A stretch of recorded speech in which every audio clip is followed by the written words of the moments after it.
Madame le rapporteur.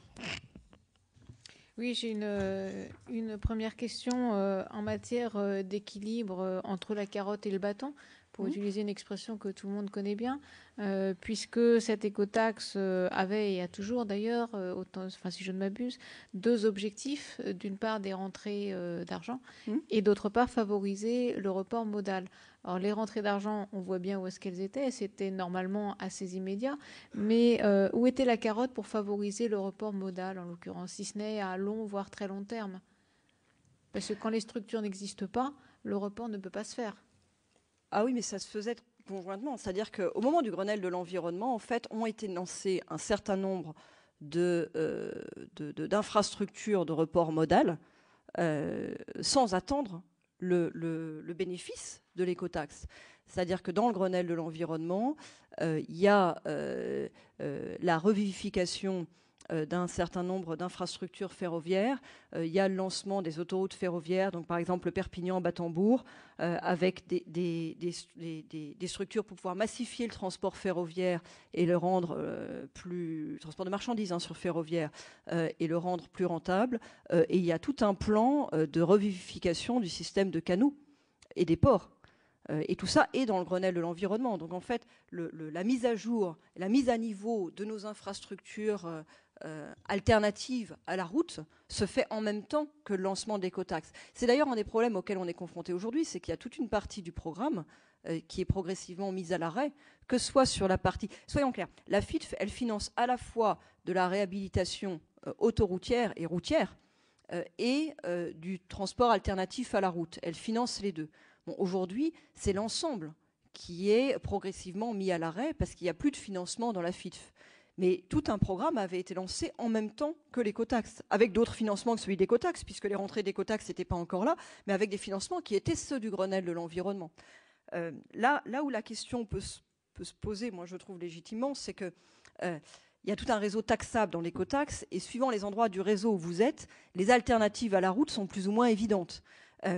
Mais c'est sûr qu'il y a un programme en fait de développement des alternatives à la route qui commence sur certaines voies et qui est moins évident sur d'autres. Quand vous êtes sur la ligne Perpignan-Batambourg, vous bénéficiez directement tout de suite du Grenelle de l'environnement. Il y a d'autres régions dans lesquelles c'est moins immédiat. Mais le programme de report modal, il a été lancé en même temps et même par anticipation en quelque sorte. D'accord.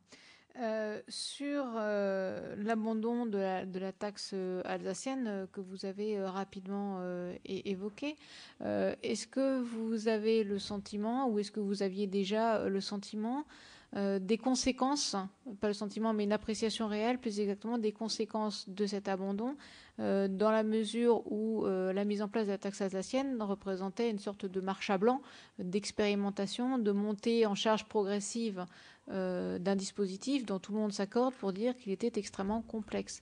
Donc ça avait quand même une utilité réelle, indépendamment de la demande des élus de ce secteur, mais même pour l'ensemble du dispositif, cette expérimentation avait toute sa justification. Oui, mais en fait, elle n'était pas prête. Ah oui, mais si elle-même n'était pas prête, comment le reste aurait-il pu être prêt à temps alors? Et pourquoi ne pas avoir à ce moment-là retardé l'ensemble du dispositif en disant on aura de toute façon besoin d'une période de test, besoin d'une période expérimentale, besoin de mettre sur le terrain le dispositif, pas à l'échelle de la France, mais à une échelle plus petite dans un premier temps. Et donc, globalement, on recule tout. En fait, ce que je disais tout à l'heure, c'est que l'administration était très perplexe devant la taxe alsacienne. Ça faisait des années qu'on subissait en Alsace le report de camions venant d'Allemagne, que la taxe alsacienne était demandée, et l'administration ne réussissait pas à avancer. C'est-à-dire, c'était la taxe alsacienne. C'était pas comme si on avait été tout prêt à mettre en œuvre la taxe alsacienne et on aurait pu derrière envisager une extension. C'est qu'on tournait en rond autour de la question de la taxe alsacienne. On réussissait pas à la mettre en place. Et donc le choix de l'écotaxe au niveau national était vu plutôt comme une accélération du process, en fait, comme une solution au problème, à la difficulté à mettre en œuvre la taxe alsacienne, que comme un report de la taxe alsacienne. Mais la taxe alsacienne a été prévue dans le contrat avec Ecomove. Oui. Donc l'administration n'était plus en train de se gratter la tête et de se demander... Mais non, et c'est le contrat avec Ecomove qui a permis de mettre en œuvre la taxe alsacienne. Oui, mais elle a quand même été abandonnée après. Donc Ecomove n'était clairement pas prêt. En mai 2013. Ah oui, non, mais attendez, on parle de deux choses. Attendez, voilà. on parle de deux choses différentes. Pardon, j'avais pas compris. Et pour aller dans ce sens, pardon de nous couper, mais moi j'ai auditionné en tant que rapporteur spécial à la Commission des finances sur les transports terrestres, j'ai auditionné les transporteurs. Non seulement vous dites l'administration ne savait pas comment faire, etc., mais les transporteurs, ils disaient aussi que c'était pas possible de faire rien que sur l'Alsace parce qu'ils n'étaient pas capables de dire quel camion serait dédié à l'Alsace, etc. Ils étaient obligés, en fait, de le faire sur la totalité. Donc, il y avait aussi une rétention, une réserve extrêmement forte du côté des... Alors, j'avais pas du tout compris votre question, en fait. C'est-à-dire que j'avais pas du tout compris votre question. À l'époque où j'étais ministre, il y avait une demande très forte sur la taxe alsacienne et l'administration ne savait pas par quel bout prendre la taxe alsacienne. Donc, l'écotaxe et l'idée de mettre en place un dispositif global est apparue comme une solution dans ce contexte et a été accueillie très favorablement par tout le monde, y compris par les élus alsaciens. Après, il y a des élus alsaciens qui auraient aimé quand même pouvoir bénéficier d'une mise en œuvre plus rapide. Mais malgré tout, ça avançait enfin, alors que pendant des années, ça n'avait pas avancé. C'est-à-dire que pendant des années, il y avait une loi, hein, on avait normalement un dispositif, une obligation législative à mettre en œuvre, et l'administration ne savait pas comment mettre en œuvre la taxe alsacienne. Donc dans ce contexte, l'écotaxe apparaissait comme une solution. Après, ils ont disjoint en quelque sorte les deux. Enfin, ils ont choisi de ne pas faire le dispositif préparatoire en Alsace. Mais ça, c'est après. Oui, c'est après. C'est-à-dire que l'écotaxe a été accueillie très favorablement par les élus alsaciens comme étant une solution au fait que ça avançait pas en Alsace. Oui, tout à fait. Mais ce que je veux souligner par là, c'est que cet abandon, donc de la mise en place à titre préliminaire, entre guillemets, à la taxe poids lourd, de cette taxe en Alsace, y compris d'ailleurs en facturation à blanc à un moment donné, cet abandon a été préjudiciable au reste de la mise en place du dispositif. Ah oui, mais ça c'est sûr. C'est sûr, d'autant plus qu'en Alsace, c'est pas que l'acceptabilité était meilleure, c'est qu'en Alsace, la taxe, elle était demandée depuis des années. Comme d'ailleurs dans d'autres régions de France. Il y a des endroits où la taxe est vraiment demandée. Donc en effet, la mise en place avancée expérimentale en Alsace avant le reste de la France, c'était plutôt une bonne chose. Mais je ne sais pas pourquoi elle a été abandonnée. Peut-être que les transporteurs ont été à l'œuvre. Là. Mais ça, je ne sais pas parce que de mon temps, ça fait un peu vieux de dire comme ça, mais du temps où j'étais dans cette responsabilité, c'était prévu, tout le monde en était d'accord, et ça ne faisait pas discussion. Au contraire, c'était plutôt vécu comme quelque chose d'intéressant, d'avantageux. Vous avez parlé aussi à plusieurs reprises des réticences de l'administration et notamment du côté des douanes qui effectivement n'étaient pas forcément a priori partant en tout cas pour assumer eux-mêmes et en direct les responsabilités qui leur incombaient et donc de les inclure dans le PPP, je parle recouvrement, contrôle de la taxe. Ils étaient réticents, mais vous l'avez dit, et puis M. Bussereau nous l'a dit juste avant vous, il n'était pas non plus question pour le pouvoir politique de l'époque, pour des choix politiques qui lui appartenaient, de recruter des fonctionnaires. Est-ce qu'on n'a pas là commis une erreur en s'accrochant, entre guillemets, à un principe qui était on ne recrute pas plus de fonctionnaires, même si on a des missions complémentaires à leur donner, dans la mesure où, de fait, le contrôle, le recouvrement et le contrôle de la taxe, du coup, s'est retrouvé dans le périmètre du PPP qu'on passait sur le sujet, et avec une multiplicité des contraintes techniques notamment et des contraintes de fonctionnement qui ont été imposées à Ecomove et qui ont rendu le système à la fois de plus en plus complexe, de plus en plus cher et de plus en plus difficile à déployer. Donc, est-ce que la décision a été pesée dans le bon sens ? Et est-ce qu'au lieu de se dire on n'a pas assez de fonctionnaires pour faire, donc on ne se pose pas de questions, on va en PPP, on n'aurait pas dû se poser la question, si on ne fait plus nous-mêmes directement cette partie du travail via nos fonctionnaires que l'on recruterait dans ce cas-là, qu'est-ce que ça nous coûte et qu'est-ce que ça modifie sur le projet en lui-même ? C'est vraiment les douanes qui pourraient répondre pour la partie qui les concerne, mais de ce que j'en ai senti, ce n'était pas seulement une question de nombre de fonctionnaires. C'est-à-dire que les douanes, la DGDDI, pas plus que la DGTIM, ne se voyaient de gérer ce système, qui était un système complexe avec des interfaces multiples. Et il n'y a pas eu de discussion sur si vous nous donnez X centaines de fonctionnaires, on peut le faire. Jamais, aucune discussion de ce genre-là. Les douanes ne voulaient pas gérer ça. Une fois de plus, le degré de complexité du travail et des interfaces dépend de l'endroit où on met le curseur de façon précise et des relations contractuelles qu'on établit avec le partenaire privé en face. Certes, mais les douanes avaient un certain nombre d'exigences qui leur appartenaient. Les douanes avaient en effet des exigences très élevées en matière de fiabilité du recouvrement, comment ils appelaient ça, les erreurs. Des erreurs de facturation. Moi, je pense qu'il y avait peut-être un peu de traumatisme lié à tous les contentieux des affaires des radars. En tout cas, les douanes ne voulaient en aucune manière avoir à se charger du recouvrement et exigeaient absolument que le taux d'erreur, en quelque sorte, soit très faible, contrairement à ce qu'on a dit. Pas pour, entre guillemets, avoir le maximum, ça c'est à la marge, c'était pas tant pour des motifs financiers que, pour autant que je m'en souvienne, pour des motifs de contentieux. Ils étaient très soucieux du contentieux qui aurait pu être généré par des difficultés de recouvrement. Mais encore une fois, ça c'est mes collègues des finances, du budget qui pourraient répondre à cette question-là. Moi, je connais moins bien les douanes. Sur un dossier d'une telle importance, est-ce que alors vous avez le sentiment ou la conviction que tant les fonctionnaires à leurs ministres respectifs et ou les ministres entre eux ont suffisamment parlé? Parce que cet aspect des contraintes et des exigences des douanes est extrêmement important. Je suis désolée d'insister dessus, mais extrêmement important. Vous avez parlé du degré d'erreur admis par les douanes, qui c'est vrai était de 1 pour 1 million dans le taux d'erreur, qui était effectivement très important. Mais en soi, s'ils avaient peur du contentieux, etc., en soi, ce n'était pas forcément un problème. Là où c'est devenu un problème et où c'est devenu ingérable sur un plan technique, c'est qu'ils l'ont assorti d'une obligation de résultat et d'une obligation d'un taux de recouvrement de facturation de 99,75%. En Allemagne, ils ne sont pas à ce taux-là, ils n'ont pas démarré à ce taux-là. Donc c'est la conjonction des deux qui a vraiment rendu les choses quasiment impossibles à faire, en tout cas en temps et en heure.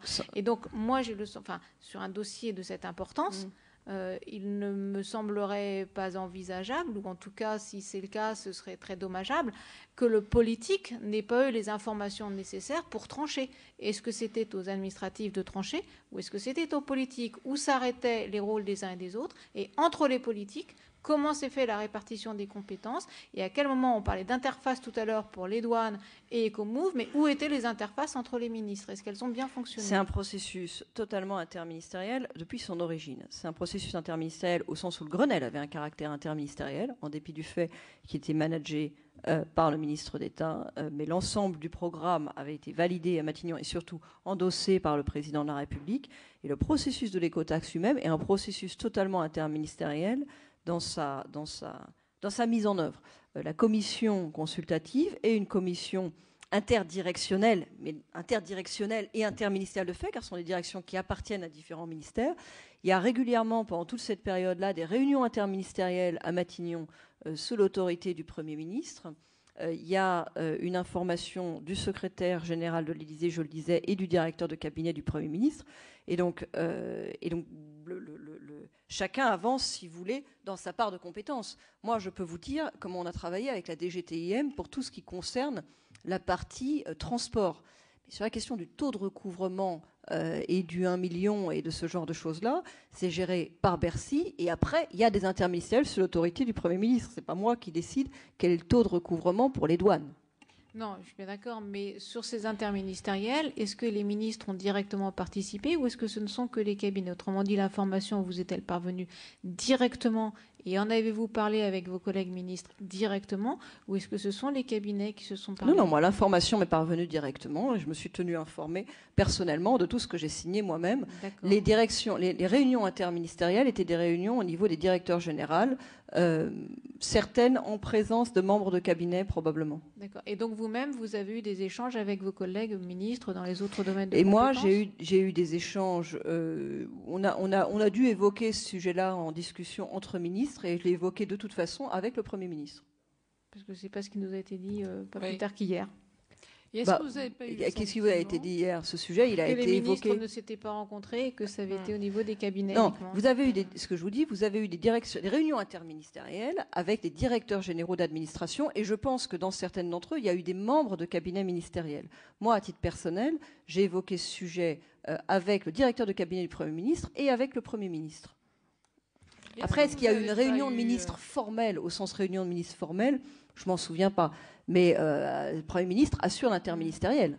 En tout cas, le sentiment qu'on a aujourd'hui, notamment après les auditions celles d'hier notamment, c'est qu'on a bien du mal à retrouver dans ce dossier-là qui faisait quoi et jusqu'où étaient les responsabilités des uns ou des autres. Et sur un dossier aussi complexe, en plus parfaitement novateur, c'est sans doute dommageable. Mais bon. Il y a eu des réunions interministérielles pendant toute cette période. Je suis sûre qu'il y a des bleus de Matignon auxquels certainement vous avez eu accès. Il y en a eu plusieurs, des réunions interministérielles. Encore une fois, c'était des réunions interministérielles compte tenu de leur importance, qui pour certaines ont dû se tenir sous l'autorité du secrétaire général du gouvernement, de mémoire. Il y avait des directeurs généraux qui étaient présents dans ces réunions interministérielles. Je pense qu'il y avait des membres de cabinet. Ça doit apparaître sur les bleus de Matignon. Et moi, à titre personnel, j'ai évoqué cette question, je m'en souviens très bien, au moins avec le directeur de cabinet du Premier ministre et avec le Premier ministre lui-même. D'accord. Pour passer sur un autre sujet. Je peux juste demander sur le dérapage de la taxe douanière, juste pour rester un tout petit peu là-dessus, est-ce que vous n'avez pas eu le sentiment qu'à un moment donné, on a dérapé vers une taxe douanière? Parce que nous, quelques éléments nous font penser ça. C'est devenu à un moment donné une taxe douanière dans sa mise en œuvre. Non? Est-ce que vous pouvez préciser? Parce que les douanes ont pris la main sur tout ça, et c'est eux qui ont, dans la mise en œuvre, alors moi je ne situe pas trop ça dans l'idée, ils ont vraiment pris la main sur la manière de faire, les exigences, etc. Et avec leur vécu, leur histoire, leurs exigences, qui sont quand même très grandes. Je sais pas. Je trouve ça un peu dommage pour la fiscalité écologique. C'est l'ambiguïté. Moi, je le dis un peu comme ça. C'est l'ambiguïté d'emblée de ce genre de fiscalité environnementale. Je le disais tout à l'heure, il y a une double dimension dans cette taxe. Il y a une dimension environnementale. Les camions utilisent les routes et il y a des externalités négatives. On leur fait financer. Et puis, il y a une dimension financière.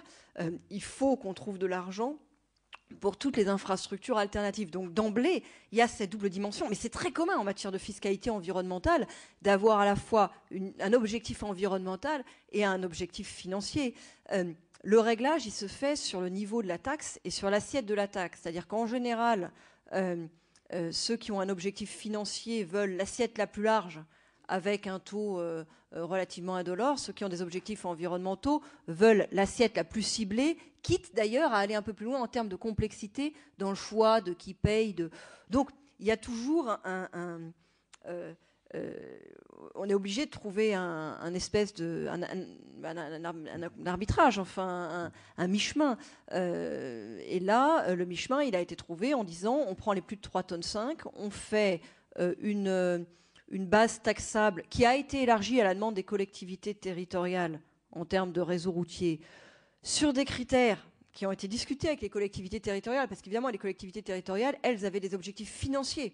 Elles voulaient recueillir un maximum pour pouvoir financer elles-mêmes leurs propres dépenses. Donc il y avait beaucoup de collectivités territoriales Éric Doligé va vous le dire tout à l'heure. Oui, mais il y avait beaucoup de collectivités, mais s'en souvient, il y avait beaucoup de collectivités territoriales qui étaient demandeuses en fait d'inclure dans la taxe poids lourd. Je veux dire, à l'époque, alors ça s'était fait avant mon arrivée au ministère, mais je m'en souviens bien parce qu'après ça continuait. Même une fois que la base taxable, c'est-à-dire que les routes taxables, la liste des routes taxables a été arrêtée, on recevait des lettres et des demandes pour des collectivités territoriales qui voulaient inclure des nouvelles routes avec à chaque fois des arguments. L'argument principal étant toujours le même, et c'était pas on a besoin d'argent, c'était il va y avoir un report de charges. Et d'ailleurs, le fait est que c'est difficile de définir la limite du report de charges. Il y avait même des collectivités territoriales qui demandaient à bénéficier non seulement de l'écotaxe sur leurs routes départementales, mais de l'écotaxe prélevée dans leur département sur les routes nationales. Je me souviens par exemple président du Conseil général de Saône-et-Loire, qui m'avait écrit de nombreux courriers sur ce sujet.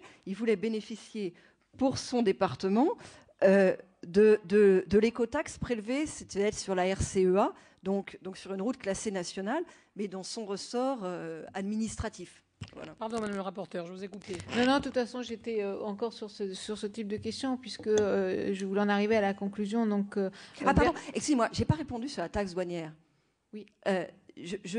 Donc d'emblée, c'était interministériel. Donc après, dans un processus interministériel, on peut toujours avoir l'impression que les uns tirent d'un côté et les autres de l'autre. C'est pour ça que moi, je ne peux pas vous répondre précisément sur la question du recouvrement, parce que ça relève vraiment des douanes. Mais l'administration des transports a aussi joué son rôle, et un rôle important, dans la définition de la base taxable, dans la discussion avec les collectivités territoriales pour savoir ce qui était légitime ou pas de taxer. Il me semble que chacun a eu sa place. Oui, donc ce que je voulais dire peut-être un petit peu en essayant de synthétiser ce qu'on vient d'échanger. Donc Bercy, pour eux, un impôt, c'est, je caricature, assiette large, taux faible. Fiscalité environnementale, c'est assiette restreinte, taux fort. Et puis finalement, la taxe poids lourd, c'était assiette restreinte, taux faible. Donc un peu un compromis entre les deux, je caricature une fois plus. Mais est-ce que ce compromis, justement, même caricaturé, vous paraît le meilleur quand l'objectif financier était de toute façon fixé à faire rentrer 1 milliard d'euros? Est-ce que c'était la bonne méthode que d'aller à ce compromis-là pour faire rentrer une somme fixe d'avance? Ou est-ce qu'on a justement là un peu poussé les douanes aux contraintes qu'elles ont mises après? Je pense que, en l'occurrence, en matière de taux, l'objectif environnemental et l'objectif de financement n'étaient pas très éloignés. C'est-à-dire que ça aurait été un problème si l'objectif environnemental, le taux légitime du point de vue environnemental et l'objectif de financement, le taux utile du point de vue du financement, avaient été très différents. En l'occurrence, pour obtenir 1 milliard, on était à 12 centimes, quelque chose comme ça, et l'internalisation des externalités environnementales au sens de la théorie économique portait à un peu plus, autour de 16 centimes. Donc on n'était pas sur des choses très très éloignées. Il n'y avait pas vraiment de disjonction. Là où il peut y avoir débat, c'est sur le réseau de routes taxables. Notre dispositif est assez différent du dispositif allemand sur ce motif-là. C'est-à-dire qu'en Allemagne, ils ont eu un dispositif très très large, mais parce qu'ils n'ont pas le système des autoroutes concédées. Nous, on taxe en dehors des autoroutes concédées. Donc c'est une base taxable qui est plus étroite. Et puis on est rentré dans une discussion avec les collectivités territoriales sur des critères qui sont forcément des compromis. Il y avait des collectivités territoriales qui ne voulaient pas que leur route soit taxée. Il y en avait d'autres qui voulaient beaucoup et au-delà du raisonnable. Il y a même eu de mémoire, alors là encore ça s'est fait avant que je sois, c'était pas dans la période où j'étais ministre, mais de mémoire il y avait même une mission qui a été confiée au président de l'Association des départements de France pour trouver un compromis sur la question des routes qui seraient taxées. Alors j'ai une dernière question. Tout le monde s'accorde aujourd'hui. Attention, on n'est plus dans le sujet là. Je ne répéterai pas. Mais attendez, ça avait son importance, c'est-à-dire qu'on avait défini une première série de routes qui devaient être éligibles à l'écotaxe, et en fait, beaucoup de collectivités territoriales, beaucoup de présidents de conseils généraux se sont mis à écrire au ministère pour demander que leurs routes soient incluses. On en a discuté récemment dans la campagne de Paris. La mairie de Paris a demandé à ce que le périphérique, qui est classé, je crois, chemin vicinal, en tout cas qui est communal, soit inclus à Paris, ce qui n'était pas dans la première série de routes. Donc il y a eu un moment où toutes les collectivités territoriales voulaient, enfin pas toutes, beaucoup de collectivités territoriales voulaient qu'un maximum de leurs routes soit inclus. Et c'était curieux d'ailleurs, il y en avait qui voulaient pas du tout, quelques-unes, et puis il y en avait beaucoup qui voulaient un maximum de leurs routes. Donc il y a un compromis qui a été trouvé, et ça a été fait dans une négociation avec les élus, sous l'égide de mémoire du président de l'Association des départements de France, pour trouver un équilibre entre la demande des élus et puis des critères qui soient légitimes, à la fois en termes de nombre de véhicules, en termes de risque de report depuis les routes taxées vers les routes non taxées, et donc en termes environnementaux. Donc c'est une dernière question. Tout le monde s'accorde aujourd'hui à dire que parmi les facteurs qui ont déclenché le rejet violent en Bretagne, c'est le moment où cette taxe est arrivée par rapport à la situation économique, social, etc. en Bretagne à ce moment-là. Et tout le monde s'accordait aussi depuis le début à dire que ce dossier était important, urgent, prioritaire et que le calendrier de mise en œuvre était extrêmement important. Est-ce qu'à un moment ou à un autre, vous avez vous-même été alerté par Ecomove, par les autres candidats pendant le dialogue compétitif ou par une autre voie, la DGTM ou je ne sais quoi, du fait que le calendrier ne pourrait pas être tenu? Et si oui, quand l'avez-vous été et par qui? Le dialogue compétitif s'est pas tenu à une époque où j'étais ministre. C'est-à-dire que le choix du PPP, la mise en place de la commission consultative, le dialogue compétitif et le travail sur le classement des offres ont été faits dans une époque où j'étais pas au ministère. Quand je suis revenue au ministère en novembre 2010, en fait, beaucoup de retard avait été pris. Et je veux dire, moi, j'incrimine personne. Je crois que ça a été plus compliqué que prévu, tout simplement. Mais beaucoup de retard avait été pris. Donc, d'ores et déjà, on était en dehors du calendrier prévu par le Grenelle de l'environnement. On a fait les choses rapidement.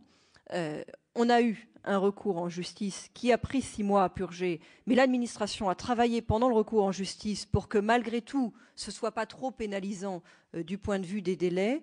Et quand la convention tripartite a été signée à l'automne 2011, il était prévu des premières rentrées en 2013, je crois fin 2012, début 2013, de mémoire. Il faudrait vérifier le calendrier exact. Donc les choses avaient... Du retard avait été pris du temps du dialogue compétitif, mais pour le reste, l'administration n'avait pas chômé, en fait. Les choses avaient bien avancé. Maintenant, sur la question de pourquoi ça s'est passé comme ça après, moi, je pense que tout délai, encore une fois, j'incrimine personne, je ne sais pas pourquoi le retard a été pris dans le dialogue compétitif, mais je pense que tout délai, évidemment, était un risque. Pourquoi ? Parce qu'on avait la dynamique du Grenelle de l'environnement, et la dynamique du Grenelle de l'environnement, c'était le lancement en même temps de l'écotaxe et d'un programme d'investissement. Et tout délai tendait à faire perdre un peu... On prenait le risque de faire perdre cette dynamique, on prenait le risque que l'opération soit moins lisible. Au début de la mise en place des portiques, il n'y a eu absolument aucun problème. Il y a eu 18 mois pendant lesquels des portiques étaient en place et il n'y a eu absolument aucun problème. Donc c'est avec le temps que s'est créé un problème qui, pourtant... avait été déminée, parce que la question des Bretons, la question de la Bretagne, elle a été soulevée pendant les discussions, pendant la mise en place de l'écotaxe, et elle avait été déminée par une négociation avec les Bretons. Ça s'est passé du temps de Jean-Louis Borloo, et après, en plus, par une renégociation avec le Premier ministre lui-même, de mémoire. Mais oui, ma question ne porte pas sur le pourquoi. Oui. Elle porte sur le avez-vous été alerté sur le retard prévisible, et il y en a qui étaient effectivement avant vous, mais il y en a eu d'autres après. Donc, avez-vous été alerté sur le retard qui allait encore venir? Et si oui, par qui et à quel moment? Moi, je me tenais informée du calendrier de mise en œuvre, ne serait-ce que parce que c'était important pour le financement de la FIDF. Donc, quand je suis arrivée au ministère, il y avait tout un retard qui a été pris pendant le dialogue compétitif. J'ai été informée du nouveau calendrier, en quelque sorte, à l'issue de cette phase de dialogue compétitif. Et ce nouveau calendrier, je vous dis, il faudrait retrouver... Tout ça a été archivé, donc j'imagine que vous avez toutes les notes administratives sur ce sujet à votre disposition. Mais un calendrier nouveau a été fixé, qui était sur les rails quand j'ai quitté le ministère en février 2012. Qui n'a pas été tenu, de fait. Qui n'a pas été tenu, mais qui était sur les rails quand j'ai quitté le ministère. Encore une fois, moi, quand j'ai quitté le ministère, le contrat était en cours de mise en œuvre. Alors voilà, messieurs Teston, Grosdidier, Dolliger ont demandé la parole. Monsieur Teston. Merci, Madame la Présidente. On va faire Madame un tir regroupé. Hein. Pardon ? Vous allez poser tous les trois vos questions et Madame le Ministre répondra. Très bien, merci Madame la Présidente. Madame la Ministre, en février 2011, vous avez pris la décision d'attribuer le contrat à la société Ecomove et vous nous avez expliqué il y a quelques minutes que vous l'avez fait en raison du classement effectué à la suite du dialogue compétitif. Alors ma question est la suivante, elle sera très brève, c'est avez-vous décidé seulement sur la base de ce classement ou avez-vous pris la précaution de faire effectuer une analyse complémentaire? Alors, la deuxième question, pardon, Monsieur Grosdidier. Oui, d'abord, Madame la Ministre, pour ceux qui suivaient peut-être de plus loin ce dossier, comme beaucoup d'entre nous, on a entendu les polémiques sur le principe même du partenariat public-privé, sur la participation au consortium de fonds italiens dont on laissait entendre même qu'il pouvait être suspect, sur l'importance relative de la redevance et qui pourtant, lorsqu'on regarde le coût de perception des amendes pour excès de vitesse, ne paraît pas beaucoup plus élevé alors que le dispositif est beaucoup plus complexe. En tout cas, il a surgi énormément de points noirs, paraît-il, qui d'ailleurs quasiment justifier la mise en place de la commission d'enquête parlementaire qui nous réunit aujourd'hui.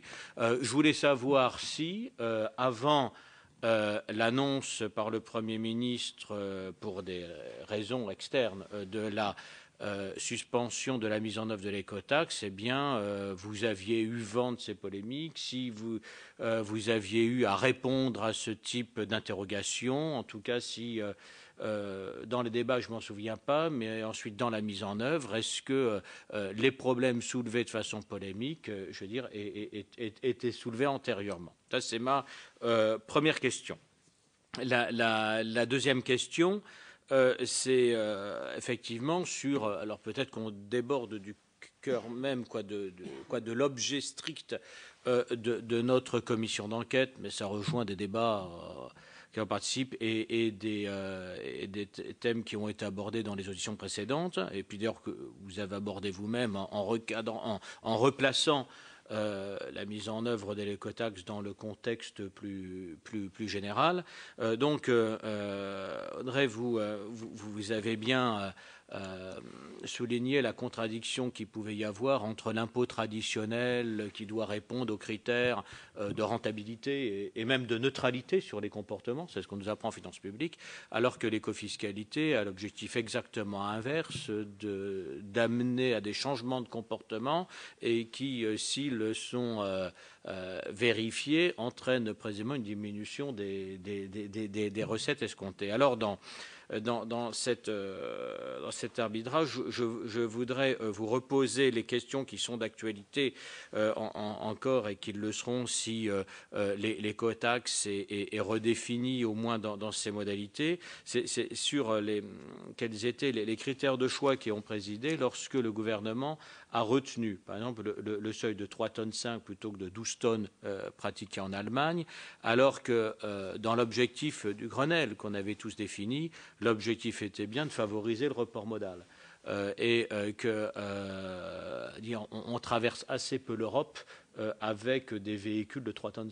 C'est plutôt avec des véhicules de plus de 12 tonnes.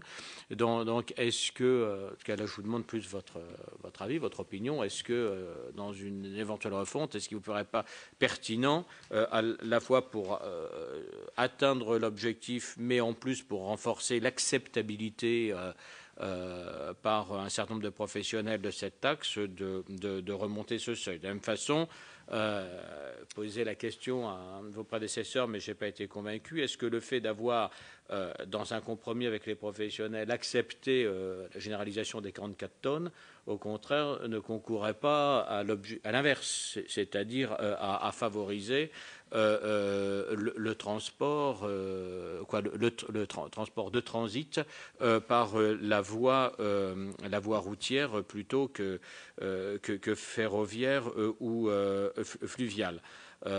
Enfin, comme on entend tout et son contraire, moi j'aurais aimé connaître votre opinion, même pas l'opinion, votre analyse juridique sur l'idée qui consisterait à réserver la taxe carbone aux véhicules, l'éco-redevance ou l'éco-taxe poids lourds aux étrangers par une vignette qui ne serait imposée qu'aux étrangers.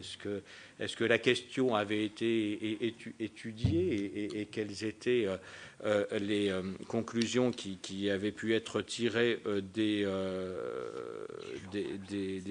études? Et puis, François, je crois que c'est bien jusque-là, c'est bien. Parce que je suis assez long. On va donner la parole à Éric Doligé pour sa question. Oui. D'abord, plus j'écoute les interventions, plus je deviens libéral. J'étais déjà beaucoup au départ, mais je le suis de plus en plus. Donc, je vous dirai pourquoi tout à l'heure, mais rapidement. Ensuite, je voulais vous dire que... oui, il est temps que ça s'arrête, oui. Je vais être ultra-libéral. Donc, vous dire également qu'en ce qui concerne les négociations, moi je me souviens des négociations pour les classements des routes. Je vous rappelle qu'à l'époque, l'État avait déclassé les nationales et les avait offertes, entre guillemets, au département. Et en ce qui nous concerne, 100% des nationales nous ont été transférées et que la règle était la suivante, c'est qu'à chaque fois qu'une nationale était parallèle à une autoroute, elle était déclassée et que nous demandions, suite au déclassement, que l'on puisse bénéficier de l'écotaxe, puisque l'État ne nous apportait pas grand-chose pour entretenir les routes. Donc en réalité, c'était une compensation qui devait nous arriver. Donc nous, on considérait que c'était une compensation. J'ai entendu qu'un de mes collègues de l'époque avait demandé que l'on aille au-delà, mais il est vrai que pour les radars aussi, on a constaté que les radars sur les routes départementales bénéficiaient plus à l'État qu'aux collectivités locales qui entretiennent les routes. Enfin bon, je ferme la parenthèse sur ce sujet. Pour les retards, je pense qu'il serait intéressant, puisque ça a été évoqué par le rapporteur tout à l'heure, de reprendre un certain nombre d'auditions que l'on a faites à la commission des finances, puisque à chaque fois que le ministre des Transports venait et à chaque fois que le directeur des routes venait, en l'occurrence M. Burceau et son prédécesseur, puisque ça s'est étalé sur un certain nombre d'années, je lui posais systématiquement la question de la date d'application future de l'écotaxe pour savoir quand on pourrait l'inscrire dans nos budgets, et qu'effectivement à chaque fois il y avait un retard qui était expliqué, donc ça a duré jusqu'à début 2012 bien sûr, mais on espérait courant 2012 au moins commencer à toucher l'écotaxe. Donc ça veut dire qu'on a déjà au moins 1 an et demi de retard, et compte tenu des délais à remettre en route, on va avoir probablement plus de 2 ans de retard, donc c'est quand même plus de 2 milliards de perdus pendant cette période-là. Alors pourquoi je deviens libéral et quelles en sont les raisons? Je me pose la question, compte tenu de tous ces délais, ces reports, ces difficultés, les douanes, le budget, les transports, etc., etc., est-ce qu'il ne faudrait pas faire des partenariats privés-privés? Bon. Ça va faire beaucoup de questions, mais c'est quand même une question. C'est une vraie question. Et est-ce qu'on ne gagnerait pas du temps, même s'il y avait quelques petits inconvénients, bien évidemment, mais je me dis que peut-être l'intérêt, c'est aussi la rentabilité et le retour pour la société, parce qu'on regarde dans beaucoup de domaines. En France, il faut 10 ans pour faire ce qu'on met 3 ans à faire ailleurs. Donc, premier point. Deuxième point, je me dis aussi, alors je ne sais pas si vous le mettrez au PV, mais ça ne me dérange pas. On met tout au PV, on met tout. Mettez tout au PV, allons-y pendant qu'on y est. J'entendais tout à l'heure Madame le rapporteur qui disait bon, peut-être qu'on aurait pu embaucher 100 fonctionnaires au lieu de mettre 100 personnes au travers du privé. Simplement, je vous dis que compte tenu de la manière dont les choses sont parties, si on avait embauché 100 fonctionnaires pour faire la chose, on les prenait pendant 40 ans plus 20 ans de retraite. Donc il fallait assumer, parce que quand on embauche des fonctionnaires, eh bien, ça fait 40 ans, si on les embauche au début, bien sûr, et puis ça fait 20 ans de retraite après, ça fait 60 ans. Au moins, avec le partenariat public-privé, eh bien, je pense que bon, on paiera la facture. Ne réveillez pas M. Sueur, qui n'a rien dit encore. Ce qui vous explique la raison pour laquelle, mais Jean-Pierre Sueur est tout à fait d'accord avec moi, je le sais d'avance. Tu t'instruis, bon, Jean-Pierre, c'est bien, mais je vois que tout le monde s'est évolué, vous savez, au plus haut niveau. Alors, voilà. Merci Eric. Ça fait beaucoup de questions, Madame la Ministre. Je m'en excuse auprès de vous, et moi je ne résiste pas à en rajouter une. Donc c'est mon privilège d'être la présidente. Moi je vais vous demander carrément ce qui ne vous a pas été demandé encore très clairement. Moi je vais vous demander votre appréciation sur la décision de la suspension de l'écotaxe. Et je voudrais que vous nous disiez quelles sont les conséquences de votre point de vue. Voilà, ça fait beaucoup, mais je vous promets qu'après, on n'en rajoute pas. Mais je vous en prie, moi j'ai été passionnée par ce que j'ai fait au ministère et je suis prête à en parler des heures. De sujets et d'autres, je pourrais revenir. Sur la question de Michel Teston, la décision d'attribuer le contrat en février 2011, il faut me demander en fait si on a fait une analyse complémentaire ou si on a classé sur la base du seul classement. Mais le classement est une analyse extrêmement fouillée. Et je ne vois pas en fait quelle analyse complémentaire on aurait pu mener, et d'ailleurs avec quelle expertise, parce que le classement tel qu'il a été produit associait déjà toutes les expertises présentes dans l'administration. Non.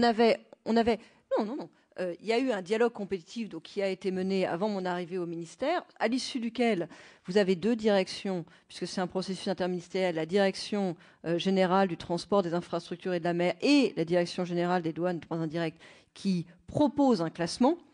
Ce classement lui-même, cette proposition, est transmise à la commission consultative qui elle-même associe différentes compétences, dont la MAP à Bercy, sous la présidence d'un conseiller d'État, qui valide ce classement. Donc on avait là en fait un processus dans lequel toutes les expertises avaient été associées. Je ne vois pas bien quelle analyse complémentaire on aurait pu mener. Et donc moi, à cette époque, en février 2011, ou en janvier, je crois que c'était en janvier, mais si vous dites en février, en tout cas, je me suis contentée de valider un classement qui avait été fait tout en lisant les tenants et les aboutissants. Je veux dire, j'ai bien regardé ce qu'il y avait derrière, mais c'était un travail extrêmement fouillé. Et encore une fois, ce classement mettait en avant absolument sans ambiguïté un des candidats. C'est-à-dire qu'on n'était pas dans quelque chose de serré. On était quelque chose dans lequel le candidat qui arrivait en tête était meilleur sur le coût, il était meilleur sur la performance, il était meilleur sur la place des PME et il était à jeu égal sur le reste, c'est-à-dire qu'il était très en avant des autres candidats. Donc voilà, il n'y avait pas vraiment de questions qui se posaient. Et d'ailleurs, si on n'avait pas, rétrospectivement, quand on voit les polémiques que ça a fait, si on n'avait pas classé dans l'ordre, qui était juridiquement légal, on aurait pu tout bouleverser, mais dans l'ordre, si on n'avait pas classé dans l'ordre de la commission, je me demande bien quel nom on nous aurait traité. Monsieur Grosdidier, est-ce qu'on a eu vent des polémiques avant ? La réponse est non. En fait, l'écotaxe, non seulement ça n'a pas fait polémique avant, mais ça a été une des propositions du Grenelle les plus plébiscitées. L'idée, entre guillemets, parce que c'était comme ça que ça venait dans le Grenelle, d'aller faire payer les camions à la fois pour les dommages faits aux routes et pour pouvoir financer le report modal, c'était quelque chose qui recevait 90% d'assentiment. C'était quelque chose qui faisait absolument pas polémique. Il y avait quelques discussions sectorielles qui ont été menées, par exemple, d'ores et déjà avec les Bretons et avec les Aquitains, de mémoire, au titre des régions périphériques. Mais c'était des discussions sectorielles. Autour de la table du Grenelle de l'environnement, il y avait les syndicats, il y avait les entreprises, il y avait tout le monde était d'accord. Vous avez posé 2 questions en particulier, la participation des Italiens et la question du coût du recouvrement. Sur la question du fait que c'était un Italien qui menait le consortium qui a gagné. Ça a été un des sujets qui a été mis en avant par celui qui était arrivé numéro 2, la SANEF, pour critiquer le choix du numéro 1. Mais outre le fait que ce n'est pas un argument qui est recevable en droit européen, en fait, quand on y regarde de près, le numéro 1 Autostrade, il était associé avec plein de Français. Le numéro 2 et le numéro 3 a été associés avec des étrangers, en tout cas des Européens. C'est-à-dire qu'en fait, tous ces consortiums, ils associaient des Français et des Européens dans un sens ou dans un autre. Mais dans les 2 cas, ils associaient des Français et des Européens. De mémoire, la SANEF a été associée à Siemens elle-même. Donc voilà, sur la question du pourcentage du recouvrement, on m'a un peu posé la question, mais je vais y répondre quand même en résolution. La question du coût, qui est maintenant très critiquée, là non plus, à l'époque, elle n'était pas mise en avant, elle n'était pas critiquée. Et je vais vous dire pourquoi je trouve que la polémique sur ce sujet est un peu excessive. D'abord, clairement, le consortium qui a été retenu était le moins cher des 3. Et il l'était, je dirais, il était vraiment considérablement, de mémoire, mieux noté que les autres sur la question du coût, qui n'était pas le seul critère qui avait été retenu par la Commission, mais il était considérablement mieux noté que les autres. Mais si on rapporte par ailleurs le coût au véhicule par kilomètre, en fait, parce que c'est ça la question, c'est dans la moyenne européenne. Mémoire, on est dans des choses qui sont très ordinaires au regard des expériences étrangères. Et ce, en dépit du fait que notre système était interopérable, ce qui était une exigence européenne, ce qui n'est pas le cas d'autres systèmes européens. Par exemple, le système allemand n'est pas interopérable. Donc en fait, on arrive à un coût au véhicule kilomètre qui est dans la norme, alors même que le dispositif est plus, voilà, et de manière plus sophistiquée, en tout cas qu'il est interopérable, ce qui n'est pas forcément notre choix, ce qui est une demande de l'Union européenne, compte tenu du fait qu'on a fait la taxe plus tardivement que les autres. Alors évidemment, quand on regarde ce que coûte le recouvrement en proportion de la taxe qui est levée, on a le sentiment, c'est une réalité, que c'est important. Pourquoi ? Parce que le réseau taxable, la base taxable, en fait, est moins importante qu'en Allemagne. En Allemagne, ils prélèvent de mémoire 4 milliards. Nous, on prélève 1 milliard. Donc, forcément, en pourcentage, les coûts fixes sont plus importants. Mais ça, c'est un problème de base taxable. Et c'est aussi lié, et je reviens là-dessus sur une discussion que nous avions avec la rapporteure tout à l'heure, c'est aussi lié, ou avec la présidente, c'est aussi lié au montant de la taxe. C'est-à-dire que le montant de la taxe a été fixé à un niveau relativement modeste, en tout cas inférieur, légèrement inférieur, mais enfin inférieur quand même à ce qui pourrait être au regard des externalités environnementales, non sans idée et arrière-pensée probablement des uns ou des autres de pouvoir un jour l'augmenter. Mais ceci n'était pas dans le contrat à l'origine. 3,5 tonnes plutôt que 12 tonnes, c'est un choix qui a été fait avant. Et dont je ne connais pas les tenants et les aboutissants. C'est vraiment Dominique Purceau qui pourrait répondre à cette question-là. Parce que ça, c'est un choix qui n'a pas été... ça faisait partie des choses comme le PPP, comme le qui était déjà lancé, très avancé, non contesté, pas discuté, quand je suis arrivée au ministère. Est-ce que la généralisation des 44 tonnes est une chance pour l'environnement ? Moi, je ne crois pas. J'ai perdu cet arbitrage. J'avais milité contre la généralisation des 44 tonnes. Il y avait ceux qui avaient des arguments pour dire bah oui, mais quand on remplit plus un camion et un plus gros camion, on va moins abîmer. Bon, bah, c'est sûr qu'en termes de rentabilité, on améliore la rentabilité du transport routier et donc sur l'intermodalité, ça n'a pas les bons impacts. Donc on gagne pas tous ces arbitrages dans la vie et j'avais perdu celui-là. Est-ce que la possibilité de réserver la taxe en quelque sorte aux véhicules étrangers me semble une bonne chose ? Je dirais que c'est une tentation évidente. On voit des camions qui traversent la France, qui parfois s'y arrêtent pas, et on se dit quand même, ils ne payent même pas la TIPP, ils ne payent pas les impôts, et en plus, ils n'ont pas les mêmes normes sociales. On va faire quelque chose.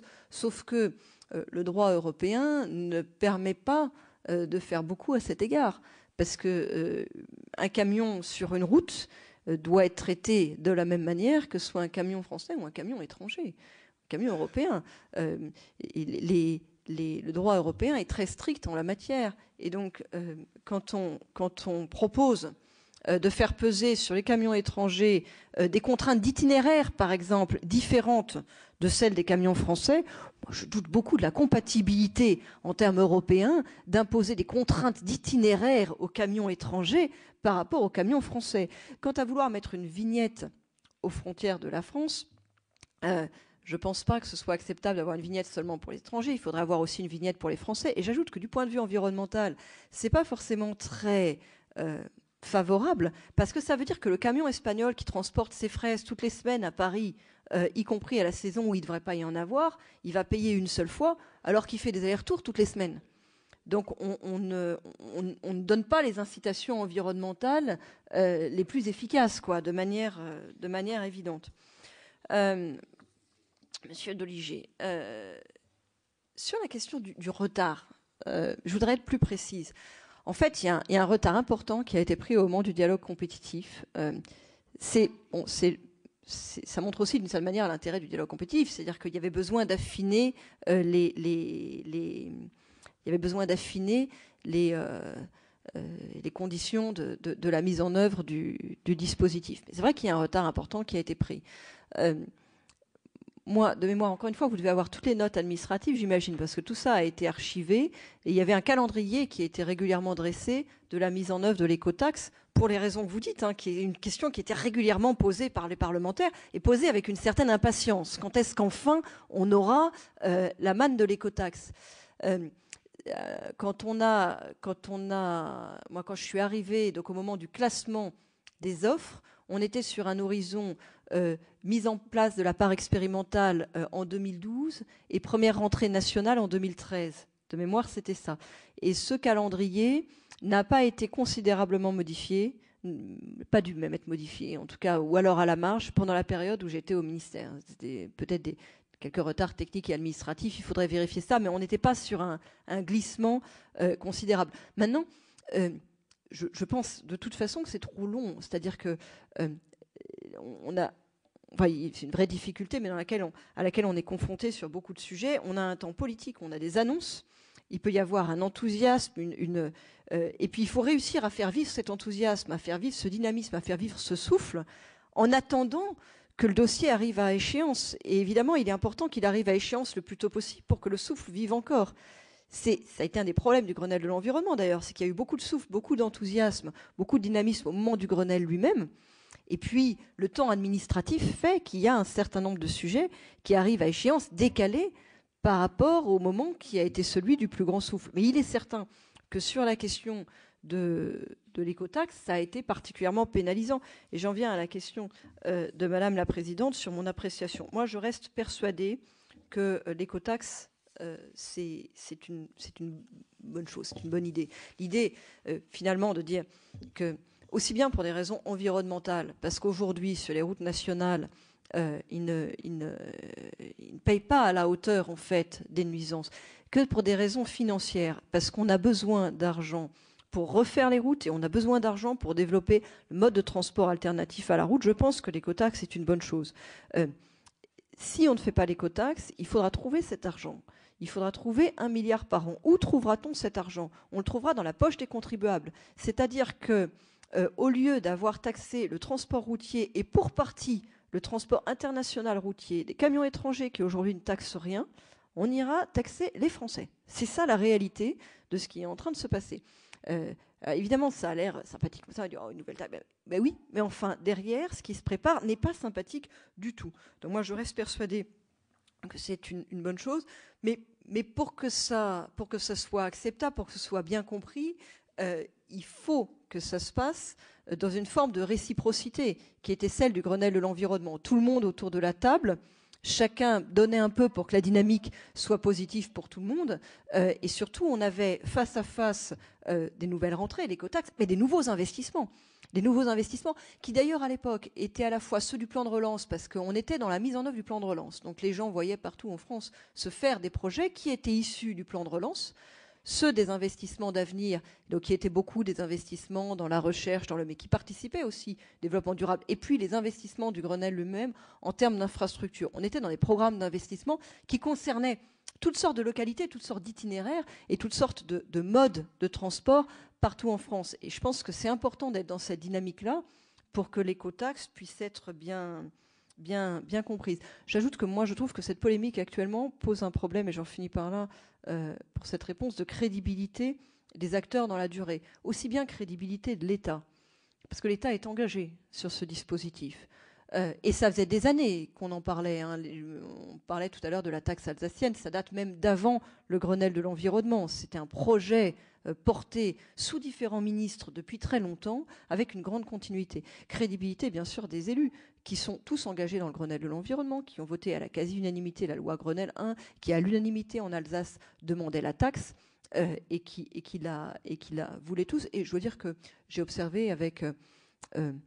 j'ai été navrée de voir au moment de la polémique à l'automne dernier défiler un certain nombre d'élus, y compris certains de mes collègues, qui tout à coup n'étaient plus au courant de rien. Je reste au courant. On a porté ce projet tous ensemble et il avait du sens et je crois qu'il a encore du sens. Et ça pose un problème aussi de crédibilité, j'en finis par là, des acteurs économiques. Parce qu'un certain nombre de ceux qui protestent aujourd'hui étaient assis autour de la table du Grenelle de l'environnement, avaient négocié les conditions de la mise en œuvre de l'écotaxe, et notamment pour ce qui concerne les transporteurs bretons. Il y a un problème dans le transport routier qui n'est pas lié à l'écotaxe, qui est la concentration, le processus de concentration important qui dure depuis des années pour toutes sortes de raisons techniques, sociales, financières variées. Il y a un processus de concentration des transporteurs qui est évidemment extrêmement problématique pour la vie et la survie des petits transporteurs. J'en néglige pas l'importance, mais il n'est pas lié à l'écotaxe. C'est pas l'écotaxe qui fait ça. Et il n'est pas impossible que dans cette affaire, l'écotaxe ait servi de bouc émissaire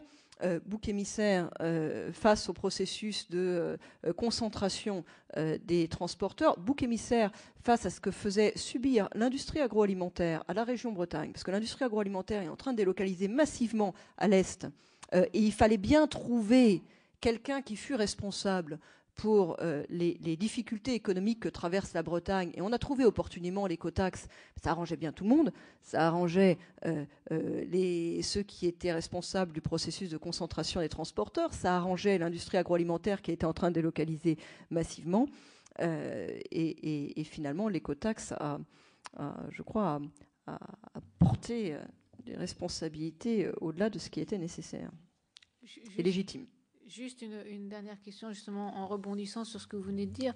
Est-ce que vous pensez que dans ce projet d'écotaxe, on a suffisamment pris en compte les rapports de force entre les transporteurs et les distributeurs ou chargeurs, de la même façon qu'ils ont aussi un rapport de force qui est assez étonnant, mais c'est peut-être un autre sujet, avec les grandes surfaces? Ces rapports de force entre les interprofessions, est-ce qu'on l'avait suffisamment pris en compte, le « on » étant très large? Je me suis posé la question, en fait. Moi, je me suis posé la question à propos de cette histoire de pied de facture. Je ne saurais pas disserter avec talent sur ce sujet. Je n'ai pas tous les éléments. Je ne suis pas du tout... mais c'est une question que je me suis posée. Est-ce qu'il était nécessaire d'avoir la répercussion en pied de facture? Est-ce qu'il y avait une telle urgence? Est-ce qu'il fallait pas mieux laisser faire les choses ou prendre un peu... Personnellement, c'est quelque chose sur lequel j'ai un doute. C'est pas quelque chose dont je me suis occupée moi, mais c'est quelque chose sur lequel j'ai un doute, oui. Bien, merci. On a largement débordé. Je suis désolée. Ah non, nous, on n'est pas désolés du tout. On est ravis de cette audition complète. Vraiment, merci beaucoup d'avoir super joué le jeu dans les questions-réponses. Merci beaucoup.